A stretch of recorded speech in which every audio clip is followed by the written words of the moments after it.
وہ مولا علی نے جنگ نہروان میں کیا ہے۔ تو اب میدان جہاد میں اترنا، میں نے اپنا مقدمہ یہاں مکمل کیا، میدان جہاد میں اترنا، علی کا میدان جہاد میں اترنا ایسا ہی تھا جیسے نبی اتر رہے ہیں، اور سرکار تشریف فرما ہوتے ہیں اور علی میرے مولا میدان میں جاتے ہیں۔ کل کی بات سے آج کی بات جوڑ رہا ہوں، 20 سال کی عمر ہے جنگ بدر میں، نبی نے علم علی کو دیا، پیغام یہ دیا کہ یہ نہ دیکھنا کہ بچہ ہے یا جوان، یہ دیکھنا قابل کتنا ہے، ہمیں قابلیت کا اقرار کرنا ہوگا۔ اور جب میدان میں اترے تو شور مچایا کہ کم سن ہے، بچہ ہے، جوان ہے۔ تو جب میرے مولا میدان میں اترے، جنگ بدر کا سنا رہا ہوں آپ کو، جب میدان میں اترے تو حضرت نے خطبہ بلکہ کہیے رجز پڑھتے ہوئے یہ 2 مصرے پڑھے جی، بازل و آمین حدیث و سنی، میرے بارے میں یہ گفتگو ہو رہی ہے کہ میری عمر کتنی ہے جنگ بدر کے اندر، بازل و آمین حدیث و سنی ولمثل ھذا ولدتنی امی، اور جان لو اسی دن کے لیے میری ماں نے جنا تھا، اور یہ کہہ کر میدان میں اترے ہیں اور علم لے کر میدان جہاد میں علی کا جہاد۔ سرکار دو جہاں نے دیکھا کہ ایک کرائے کا قاتل لے کر آئے ہیں مشرک، بدر میں ایک کرائے کا قاتل لے کر آئے ہیں۔ ممکن ہے کوئی کہے مولانا یہ اصطلاح تو آج کی ہے، اس وقت کی تو یہ اصطلاح ہی نہیں تھی۔ تو بھائی میں مجلس بھی آج ہی پڑھ رہا ہوں، میں آج کی زبان میں بات کروں گا نا۔ ایک شخص کو لے کر آئے جس کا نام ہے نوفل بن خویلہ، جس کا کام یہ نہیں تھا کہ وہ کسی نظریے پہ لڑے، لڑنے والا تھا بس جی، لڑاکو تھا، جنگجو تھا، میدان میں تلوار چلانا اچھا جانتا تھا اور داؤ پیچ بہت اچھے جانتا تھا۔ تو بدری مشرک لے آئے اسے نوفل بن خویلہ کو۔ جب سرکار کو معلوم ہوا کہ نوفل وہاں سے آیا ہے تو حضرت نے اپنے ہاتھوں کو بلند کر کے جو مناجات پڑھی ان میں ایک جملہ یہ فرمایا، اللہم اکفنی نوفلا، یا اللہ ہمیں نوفل سے محفوظ فرما۔ میرے مولا علی نے یہ جملہ سن لیا کہ نبی نوفل کے بارے میں فرما رہے ہیں کہ یا اللہ میری امت کو، میرے مجاہدوں کو، مسلمانوں کو نوفل سے محفوظ فرما۔ مولا علی میدان میں گئے، کچھ دیر گزری، نبی ایک بلندی پہ کھڑے ہو کر میدان میں کسی کو دیکھنے لگے تو دور سے میرے مولا علی نے پوچھا یا رسول اللہ کس کی تلاش ہے؟ فرمایا من لہو علم بنوفل، کون ہے جو مجھے بتائے کہ نوفل کہاں ہے؟ تو میرے مولا علی نے وہیں سے آواز دی یا رسول اللہ میں نے اسی وقت مار دیا تھا۔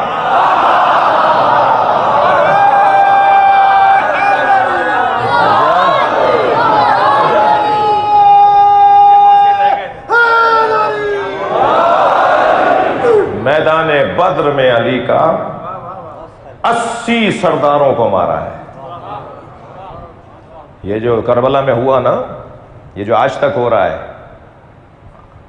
میں نے کل ایک جملہ کہا تھا، ازالی آموخت اخلاص عمل، مولا علی سے سیکھا جائے کہ اخلاص کسے کہا جاتا ہے۔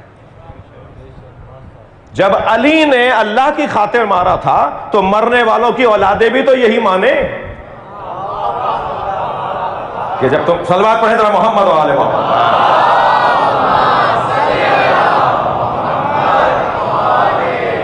کہ علی نے ہمارے آباء و اجداد کو اگر مارا تھا تو اللہ کے لیے مارا تھا۔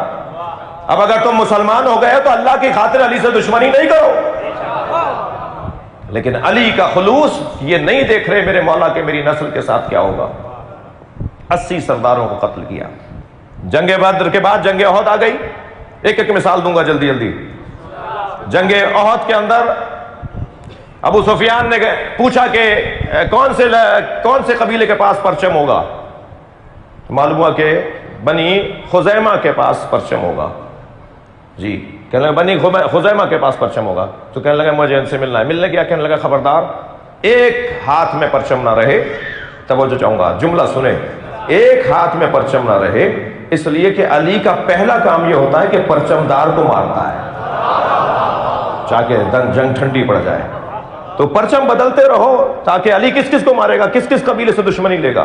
اچھا مزاج میں تو وہی ہے نا، ان کے ذہن میں یہ ہے کہ جی قبیلوں سے جنگ ہو جائے گی، اور علی سیاسی اعتبار سے سب قبیلوں سے اختلاف نہیں کرے گا، تو قبیلے بدلتے رہو، کچھ دیر کے لیے ایک قبیلے کے پاس پرچم، کچھ دیر کے بعد دوسرے قبیلے کے پاس پرچم، تو جب 10 قبیلوں کے پاس پرچم جائیں گے تو علی کس کس کو مارے گا؟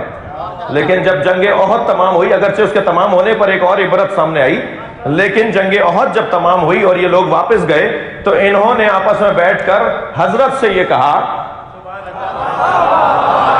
کہ وہاں تو ایک مرتا علی نے 9 مار دیے، جس کے پاس صلوات پڑھے وہاں مولا کی ذات پر۔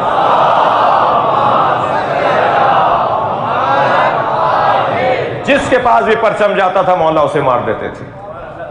جنگ احد، پھر جنگ احد کا نقشہ بدلا تو علی میدان چھوڑ کر نہیں گئے، کہتے ہیں صرف 11 آدمی رہ گئے تھے میدان میں، جن میں ایک علی تھے، اور اکیلے ایسے لڑ رہے تھے جیسے لشکر لڑ رہا ہو۔ میرے مولا لشکر کی بنیاد پر میدان میں نہیں اترتے تھے، ایمان کی بنیاد پر اترتے تھے، اور جب ایمان کی بنیاد پر علی اترتے تھے تو علی اکیلے نہیں ہوتے تھے۔ تو جبریل امین نے رسول اللہ سے آ کر کہا یا رسول اللہ دیکھ رہے علی کیسے اکیلے لڑ رہا ہے، تو نبی نے بے ساختہ فرمایا کیفا لا انہ منی وانا منہ، کیسے نہ لڑے، میں اس سے ہوں وہ مجھ سے ہے۔ تو جبریل نے بے ساختہ کہا وانا منکما، اور میں آپ دونوں سے ہوں۔ اور پھر میدان احد میں جب مولا کا واحد جنگ ہے جس میں مولا کو زخم لگے، زخمی ہوئے ہیں علی، اور نبی کی مناجات بند نہیں ہو رہی تھی علی کی صحت کی دعاؤں کی صورت میں۔ اور پھر جنگ احد کا یہ منظر، جنگ خیبر، مرحب، کہنے لگا کون ہو؟ میرے مولانا فرمایا تم بتاؤ کون ہو؟ دشمن کو تسلیم نہ کرنا ہی تو سب سے بہترین انداز ہے۔ دشمن کی شکست اسی میں ہے کہ دشمن کو آپ تسلیم نہ کریں۔ حضرت نے فرمایا کون ہو؟ کہنے لگا میں مرحم ہوں، میری ماں نے میرا نام مرحب رکھا ہے۔ میرے مولا نے بے ساختہ فرمایا انا الذی سمتنی امی حیدرا، اور میں وہ ہوں کہ جس کی ماں نے اس کا نام حیدر رکھا ہے۔ توجہ کر لیا آپ نے؟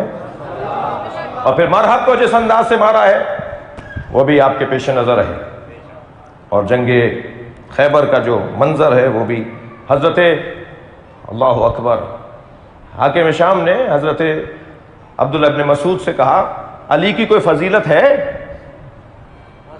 ہم بڑی مشکل میں ہیں اس وقت، لیکن مشکل انشاءاللہ دور ہوگی، امام کا ظہور نزدیک ہے۔ کہنے لگا اے عبداللہ ابن مسعود علی کی کوئی فضیلت ہے؟ تو حضرت عبداللہ ابن مسعود کا حسین جملہ فرماتے ہیں 4 علی کی فضیلتیں، میں چاروں نہیں بیان کروں گا، میرے مطلب میں اس وقت ایک ہے، 4 علی کی فضیلتیں ایسی ہیں کہ اگر عمر نوح کے برابر میری عمر ہو اور پوری زمین پر میری حکومت ہو تو میں وہ حکومت دے کر ان میں سے ایک لینے کو تیار ہو جاؤں گا۔ اس ایک فضیلت کا مقام اتنا ہے۔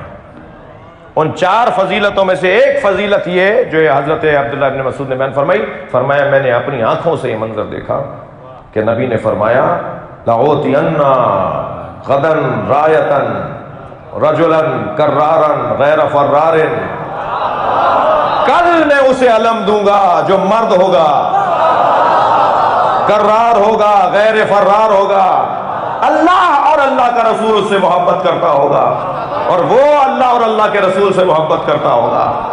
سرکار نے دوسرے دن علم دینے کا جس کے لیے اعلان کیا وہ رجل علی تھا۔ بھائی آپ کی دقتیں میرے ساتھ ہیں، وقت تنگ ہے میرے پاس، میرے ساتھ تھوڑا سا وقت بھی تنگ ہے، پھر آپ لگائیے گا جب بات پوری ہو جائے۔ توجہ ہے؟ توجہ ہے؟ میرے مولا علی کی عظمت کے میدان خیبر میں علم علی کو دیا۔ میں حضرت علامہ راجہ ناصر صاحب کو ایک سبق سنا رہا ہوں، کرارن،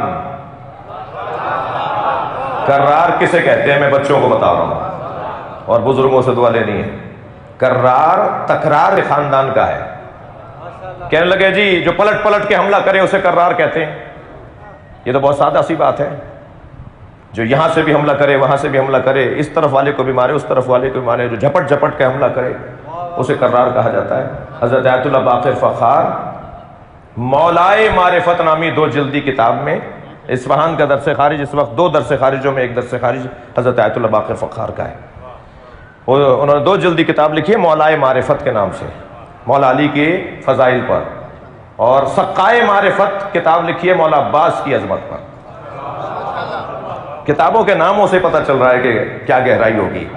سقائے معرفت مولا عباس، مولائے معرفت مولا علی. اس میں کرار پر انہوں نے 4 صفحے لکھے ہیں، اور ان 4 صفحوں کا ایک خلاصہ میں عرض کر کے آگے بڑھوں گا. وہ کہتے ہیں کرار کا مطلب یہ نہیں ہے کہ جو میدان میں جھپٹ کر حملہ کرے، پلٹ کر حملہ کرے. کرار اسے کہتے ہیں جو ہر دور میں ہر اللہ کے نبی اور ولی کی مدد کرنے آئے. صلوات پڑھیں گے محمد و آل محمد.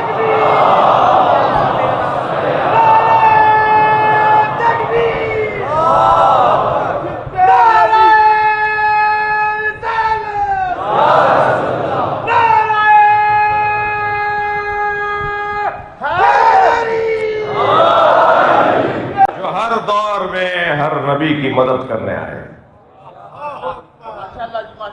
سرا ہاضمے کا مسئلہ ہے، ورنہ یہاں کچھ دیر اور رکا جا سکتا تھا.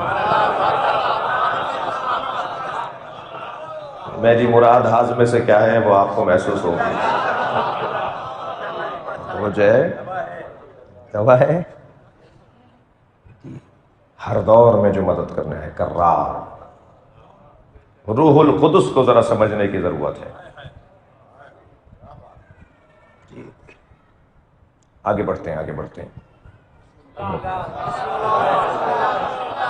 توجہ ہے کرارن غیر فرار، اسے علم. تو کہتے ہیں کہ میں نے یہ فضیلت علی کی اپنی آنکھوں سے دیکھی، اور نبی نے علی کو علم دیا، اور علم لے کر جب علی میدان میں اترے تو ایسے برق کی طرح میدان میں گئے، اور ہم نے اپنی آنکھوں سے دیکھا وہ سنگین دروازہ علی نے اپنے ہاتھوں پہ کیسے اٹھایا. اور علی بن ابی طالب نے خیبر فتح کیا. دقت چاہوں گا، اور جتنا بھی مال غنیمت تھا وہ مستحق تھا علی اس کا. لیکن علی نے فرمایا یا رسول اللہ 40 دن جنگ چلی ہے، یہ سب میں تقسیم کر دیجئے. تو سرکار نے مال غنیمت میں چیزوں کو تقسیم کیا.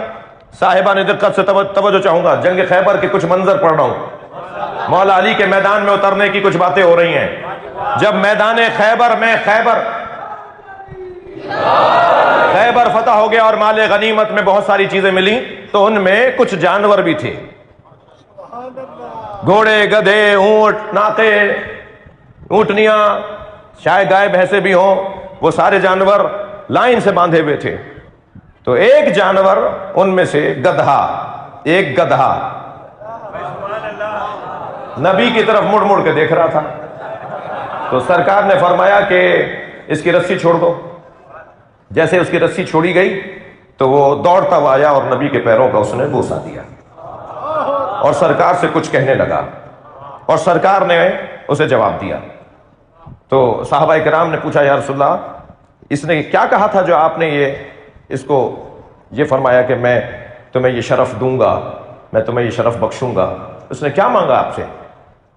اس نے کہا کہ میرے آباء و اجداد کی پشت پر کوئی نہ کوئی نبی یا وصی نبی بیٹھا ہے. ایک مدت گزر گئی کہ میرے بزرگوں میں سے بعض اور میرے اوپر کوئی نبی یا وصی نبی نہیں بیٹھا. یا رسول اللہ کچھ دیر کے لیے میرے اوپر سواری کر لیں تاکہ مجھے شرف مل جائے. سرکار اس پہ کچھ دیر کے لیے بیٹھے، اسے شرف دیا. خیبر کے میدان میں حضرت نے اس کے اوپر کچھ دیر سواری کی اور فرمایا آج کے بعد یہ جانور میرا ہے اور اس کا نام یافور ہے.